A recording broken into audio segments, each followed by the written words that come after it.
Welcome again to our series, Questions and Answers for a World in Crisis. Today we take up the subject of sleep, and as always, look to the words of Sri Aurobindo and Mother for guidance. The Mother.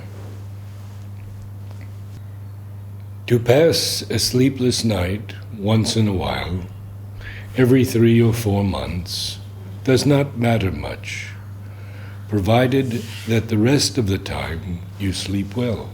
I advise you to sleep well and to take enough rest. This is indispensable in order to be able to keep doing the work regularly and well. My blessings are always with you. Sleep is the school one must pass through if one knows how to learn one's lesson there, so that the inner being may become independent of the physical form, conscious in its own right and master of its own life. There are entire parts of the being that need this immobility and semi-consciousness of the outer being, of the body, in order to be able to lead their own life independently. It is another school for another result, but it is still a school. If one wants to achieve the maximum possible progress, one must know how to make use of one's nights, just as one makes use of one's days. Only, people usually have no idea how to go about it. They try to stay awake, and all they achieve is a physical and vital imbalance, and sometimes a mental one too. Sleep is indispensable in the present state of the body. It is by a progressive control over the subconscious that the sleep can become more and more conscious. 25th January 1938. I know by experience that it is not by lessening the food that sleep becomes conscious. The body becomes restless, but this in no way increases the consciousness. It is in good, sound, and quiet sleep that one can get in contact with a deeper part of oneself. 4th August 1937. There is no end to the discoveries that you can make in dreams. But one thing is very important. Never go to sleep when you are tired. For if you do, you fall into a sort of unconsciousness, and dreams do with you whatever they like, without your being able to exercise the least control. Just as you should always rest before eating, I would advise you all to rest before going to sleep. But then you must know how to rest. There are many ways of doing it. Here is one. First of all, put your body at ease, comfortably stretched out on a bed or in an easy chair. Then try to relax your nerves, all together, one by one, till you have obtained complete relaxation. This done, and while your body lies limp like a rag on the bed, make your brain silent and immobile, till it is no longer conscious of itself. Then slowly, imperceptibly, pass from this state into sleep. When you wake up the next morning. You will be full of energy. On the contrary, if you go to bed completely tired and without relaxing yourself, you will fall into a heavy, dull, and unconscious sleep in which the vital will lose all its energies. It is possible that you may not obtain an immediate result, but persevere. Question to the mother. Mother, what does this mean? Sleep has to be gradually transformed into the yogic repose? Mother. Yogic repose. It means that instead of an unconscious sleep, it is a sleep, if you want to call it sleep, a conscious sleep. The body is in a state of complete repose, with the nerves relaxed, the muscles relaxed. One is completely relaxed and at rest, but the spirit remains conscious, conscious enough to be able to put the vital also at rest, the mind also at rest, and let everything be in a state of peace, quietude, immobility, so that the consciousness may be completely free. Then the consciousness can either rest also, if it thinks it necessary, or work, if it thinks that is needed. And in any case, it is free to do as it wants, what it wants, and go to the regions to which it wants to go. But the parts belonging to the present physical being, that is, the mind, vital and physical,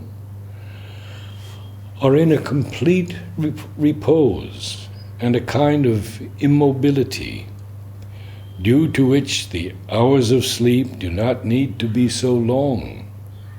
One can cut short the number of hours of sleep very much if one leaves the body in this state of rest. But this asks for much work, and a very conscious work. You see, very conscious and very persistent. It cannot be had immediately.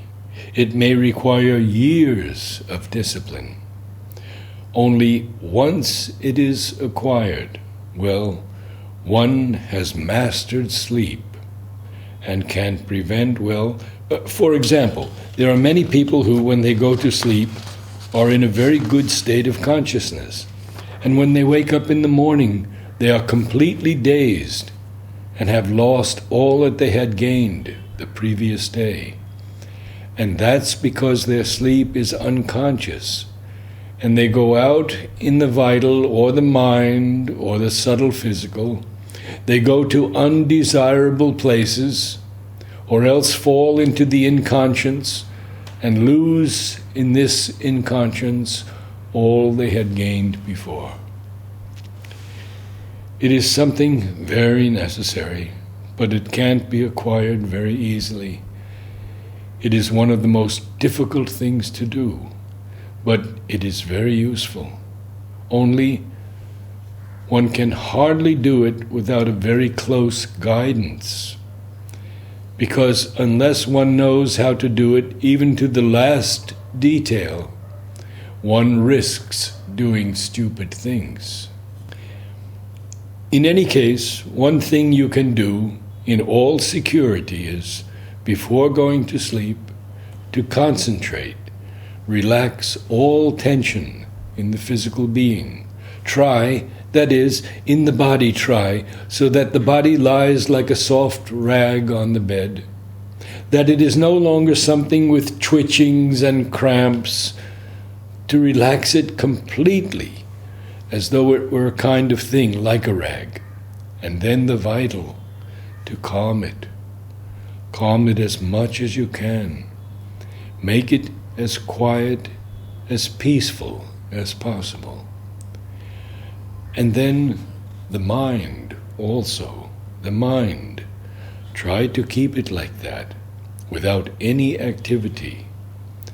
You must put upon the brain the force of great peace, great quietude, of silence, if possible, and not follow ideas actively, not make any effort, nothing. You must relax all movement there too, but relax it in a kind of silence and quietude as great as possible. Once you have done all this, you may add either a prayer or an aspiration in accordance with your nature to ask for the consciousness and peace, and to be protected against all the adverse forces throughout the sleep, to be in a concentration of quiet aspiration and in the protection. Ask the grace to watch over your sleep, and then go to sleep. This is to sleep in the best possible conditions. What happens afterwards depends on your inner impulses. But if you do this persistently, night after night, night after night, after some time, it will have its effect. Usually, you see, one lies down on the bed and tries to sleep as quickly as possible, and then that's all, with a state of total ignorance of how it ought to be done. But what I have just told you, if you do that regularly, it will have an effect. In any case, it can very well avoid the attacks which occur at night. One has gone to bed very nicely. One wakes up ill. This is something absolutely disastrous.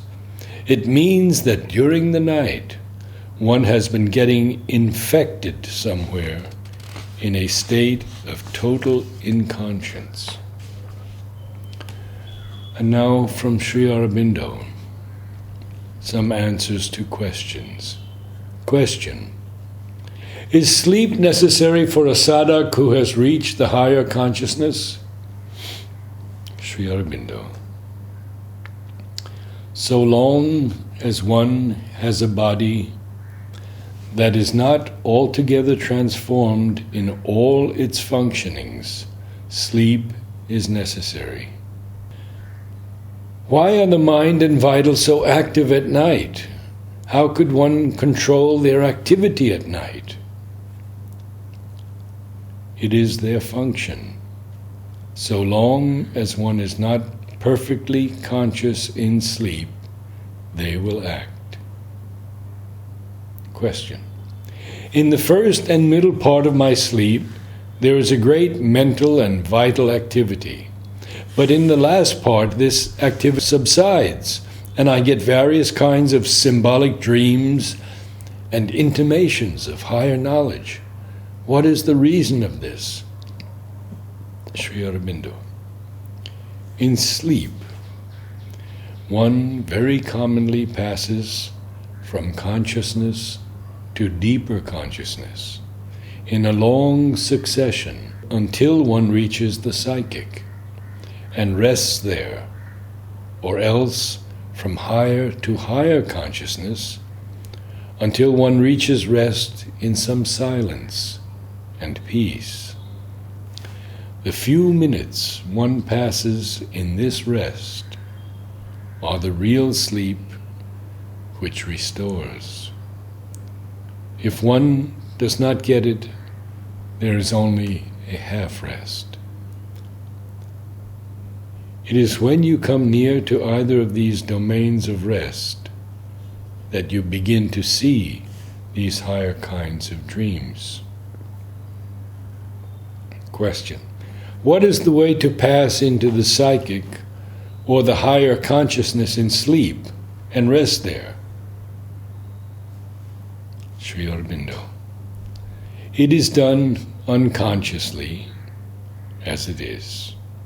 If one wants to do it consciously and regulated, one has first to be conscious in sleep. How to make a heavy subconscious sleep light? Sri Aurobindo. By calling in more consciousness.